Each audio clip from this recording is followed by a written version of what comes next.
A single plate-sized acid green eye stares at you from between the scrolls.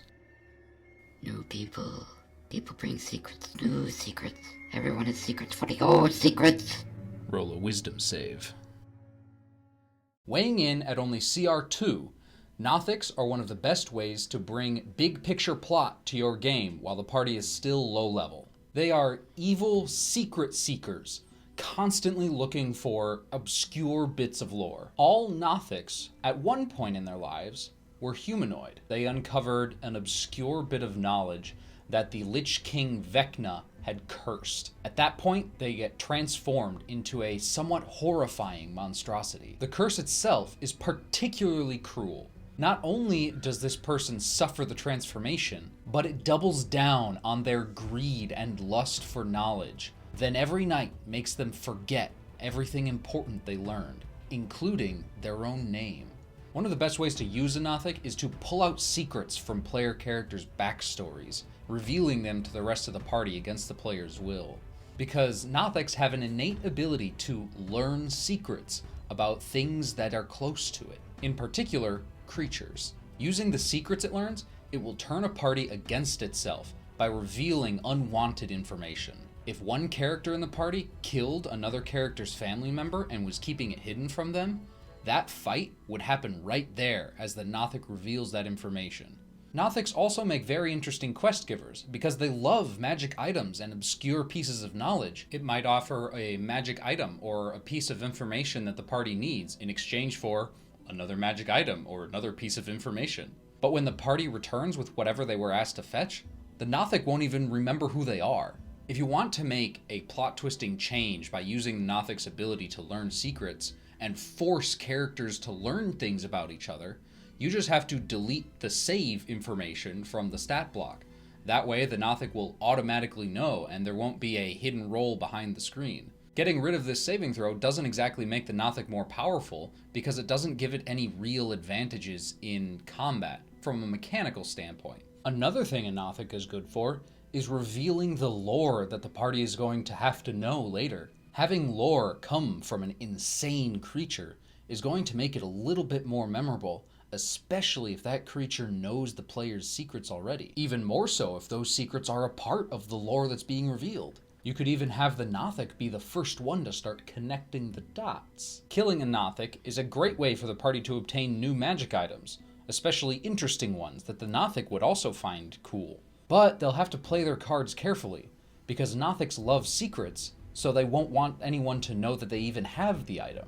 There are several low-level magic items that a Nothic could have a lot of fun with in combat, or in a social encounter. A deck of illusions would not only give it a quick getaway as it throws a card onto the ground and a red dragon erupts from the earth, but after having that item for so long, it might be able to call up specific illusions, like an image of a party's family member as it reveals a secret that they didn't want to know. It might carry around a gem of brightness in its pocket. It could set up the gem as a trap, or use it to blind party members that are trying to chase it. With a necklace of adaptation, the Nothic could escape underwater into a pool where the party can't follow.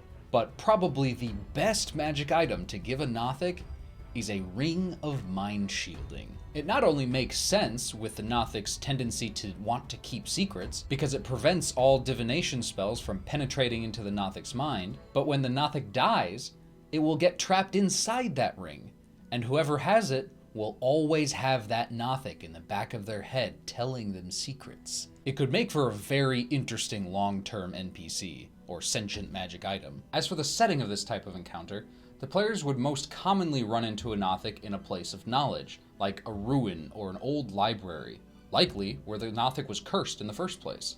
But really, Nothics could be found anywhere. If they're above ground, they could be traveling to a new place to find a specific bit of knowledge, or they just got lost because their memory's so bad. It could be holed up in a cave or a ruined village temporarily. Maybe if it's in a village, it's actually been there for years, and the secrets that it deals in are actually the pieces of gossip from that village's former inhabitants. On that note, why not put it in the sewers of a city, where it can overhear almost anything it wants to? A Nothic would love that treasure trove of information flow.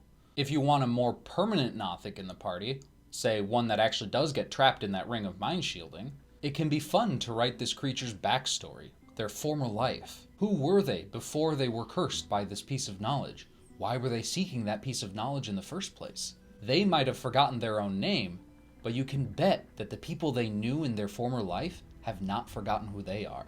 Maybe the party's on a quest to cure a Nothic after being begged by his family members. Maybe another wizard is using a Nothic to look for information. If the Nothic's already cursed, the risk that that curse will be passed on to that wizard is minimal. Maybe it's the Nothic who is the leader, and they know that their memory is bad, and their partner's job is just to keep track of everything they learn. Maybe the Nothic doesn't even have a partner, but knows his memory is bad, so he has huge collections of insanity charts. You know, those yarn to pins and pictures and documents. Walking into one of those rooms could really reveal the inner workings of a Nothic's mind. Last time I used a Nothic was in my campaign Arcane Anxiety, which you may have heard of. In Arcane Anxiety, there was this high-level cleric named Father Colas, who was decidedly evil. He was seeking information on vaults that Vecna had left behind. These vaults are well known to be troves of forbidden information and powerful magic items. Now, Father Colas was looking for the vaults to find a cure for his Nothic friend, and the Nothic friend itself really helped in this endeavor. Unfortunately, the party never actually figured out who the Nothic was to Father Colas before they killed both of them. The Nothic could have been Colas's parent or sibling. It would have been especially sad if it was Father Colas's child.